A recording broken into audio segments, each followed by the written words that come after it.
जय श्री कृष्ण। आज हम सुनेंगे भगवान श्री कृष्ण के बचपन की अद्भुत और मनमोहक लीलाएं, वो किस्से जो सदियों से हमारे दिलों में बसे हुए हैं। आज हम सिर्फ उन चमत्कारों और नटखट शरारतों को ही याद नहीं करेंगे, बल्कि उसके पीछे छिपे गहरे अर्थों को भी समझेंगे। तो चलिए, बिना किसी देरी के इस प्यारी सी चर्चा की शुरुआत करते हैं। अब सबसे पहला और बड़ा सवाल मन में यही आता है कि जो इस पूरे ब्रह्मांड का रचयिता है, वो भला एक नटखट ग्वाले का रूप कैसे और क्यों ले लेता है। दरअसल भगवान दो तरह की लीलाएं करते हैं। एक है नरलीला, जहां वो बिल्कुल एक साधारण बच्चे की तरह बर्ताव करते हैं, जैसे रोना, डरना, खेलना, कूदना। और दूसरी है भगवत लीला, जहां वो अचानक से अपने ईश्वरीय स्वरूप दिखा देते हैं। ये विरोधाभास ना सच में बड़ा ही अद्भुत है। तो चलिए सबसे पहले बात करते हैं उनके चमत्कारी जन्म की। आपको तो शायद पता ही होगा कि मथुरा में कंस नाम का एक बहुत ही अत्याचारी राजा था। उसे एक आकाशवाणी से पता चला था कि उसकी अपनी बहन देवकी का 8वां पुत्र ही उसका वध करेगा। बस इसी डर से उसने देवकी और वसुदेव को जेल में डाल दिया। लेकिन जब मध्यरात्रि में 8वां पुत्र जन्मा, तो वो कोई साधारण बालक नहीं, बल्कि स्वयं भगवान श्री कृष्ण थे। और उसी रात ना बड़े चमत्कार हुए। जेल के भारी भरकम ताले अपने आप खुल गए, सारे पहरेदार गहरी नींद में सो गए। फिर वसुदेव जी ने बालक कृष्ण को एक टोकरी में रखा, उफनती यमुना नदी को पार किया और सुरक्षित गोकुल पहुंच गए। वहां उन्होंने कृष्ण को नंद बाबा और यशोदा मैया को सौंप दिया। मथुरा की उस अंधेरी रात से निकलकर अब हम चलते हैं गोकुल, जहां भगवान ने ढेरों शरारतें की। गोकुल में कृष्ण का बचपन सच में बहुत खुशियों से भरा था। यशोदा मैया तो उन पर अपनी जान छिड़कती थीं, और हमारे कान्हा, वो तो ठहरे एकदम नटखट। अपने दोस्तों को चुपके से इकट्ठा करते, किसी ओखली या ओखल के ऊपर चढ़ते और छीके पर लटकते माखन के मटके फोड़ देते। और हाँ, वो सारा माखन सिर्फ खुद नहीं खाते थे, वानरों और दोस्तों को भी खिलाते थे। गोपियां बार बार मैया यशोदा से शिकायत करने आती, लेकिन कृष्ण की मासूम मुस्कान देखकर बेचारी खुद ही हंस पड़ती थी। ये लीला प्रेम और बाल सुलभ शरारत का बहुत ही सुंदर उदाहरण है। असल में वो माखन नहीं, बल्कि अपने भक्तों का दिल चुरा रहे थे। और इसी दौरान एक बहुत ही मशहूर घटना हुई। जब बलराम और बाकी दोस्तों ने शिकायत की कि कान्हा ने मिट्टी खाई है, तो यशोदा मैया ने डांटते हुए कहा, कन्हैया, अगर तूने मिट्टी नहीं खाई है तो अपना मुंह खोल। और जैसे ही उस मासूम बच्चे ने अपना छोटा सा मुंह खोला, मैया यशोदा तो एकदम सुन रह गईं। उन्हें उस नन्हे से मुंह के अंदर पूरा ब्रह्मांड, तारे, दिशाएं, सब कुछ नजर आने लगा। ये उनकी उसी भगवत लीला का एकदम सटीक उदाहरण है। अब आते हैं उनकी एक और बड़ी लीला पर, पूतना का वध और बुराई का अंत।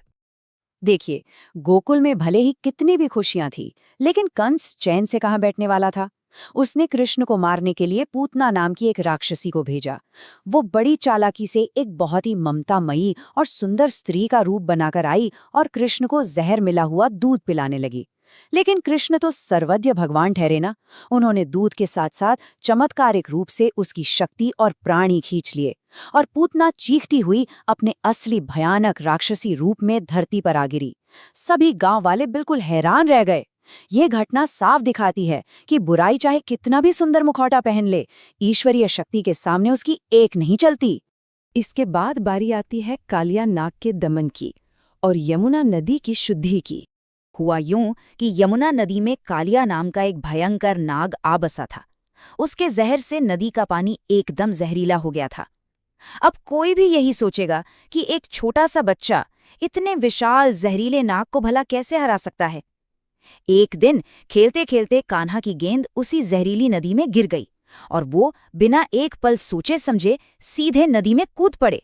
सोचिए, गोकुल वालों की उस वक्त डर के मारे क्या हालत हुई होगी। लेकिन पानी के अंदर नजारा कुछ और ही था। कृष्ण ने उस भयंकर नाग को आसानी से वश में कर लिया और उसके फनों पर चढ़कर नृत्य करने लगे। सबसे दिलचस्प बात यह है कि उन्होंने कालिया नाग को मारा नहीं, बस उसका अहंकार पूरी तरह से तोड़ दिया। उन्होंने उसे वहां से समुद्र की ओर जाने का आदेश दिया, और इस तरह यमुना का पानी फिर से शुद्ध और सुरक्षित हो गया, जिससे पूरे गोकुल को एक बहुत बड़ी राहत मिली। चलिए, अब बात करते हैं प्रकृति के सम्मान और अद्भुत गोवर्धन लीला की। एक बार कृष्ण ने देखा कि गोकुलवासी भगवान इंद्र की पूजा की तैयारी कर रहे हैं, तो उन्होंने एक बड़ा ही तार्किक सुझाव दिया। उन्होंने समझाया कि भई हमें इंद्र की जगह गोवर्धन पर्वत और प्रकृति की पूजा करनी चाहिए, क्योंकि वास्तव में वही हमारी गायों को चारा देते हैं और हमारा जीवन चलाते हैं। ब्रजवासियों को बात समझ आ गई और उन्होंने ऐसा ही किया।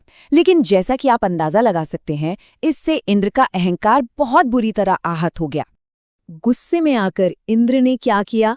उन्होंने भयंकर मूसलाधार बारिश और तूफान भेज दिया ताकि पूरा गोकुल डूब जाए।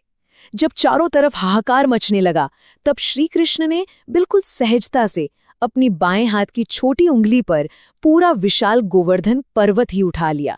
लगातार 7 दिनों तक सारे ब्रजवासी और जानवर उसी पर्वत के नीचे सुरक्षित रहे। अंत में इंद्र को अपनी भारी गलती का एहसास हुआ। उनका अहंकार टूट गया और उन्होंने क्षमा मांगी।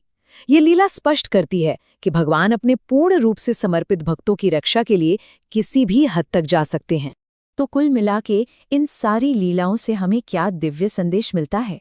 इसका सबसे सीधा सा निचोड़ यही है, मानवीय मासूमियत के पीछे छिपी हुई परम ब्रह्मांडीय शक्ति।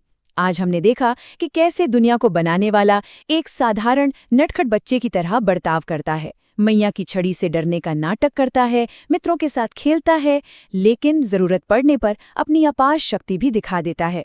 ये अद्भुत विरोधाभासी इन लीलाओं की असली सुंदरता है, जो हमें ईश्वर से डरने के बजाय उनसे प्रेम करना सिखाती है।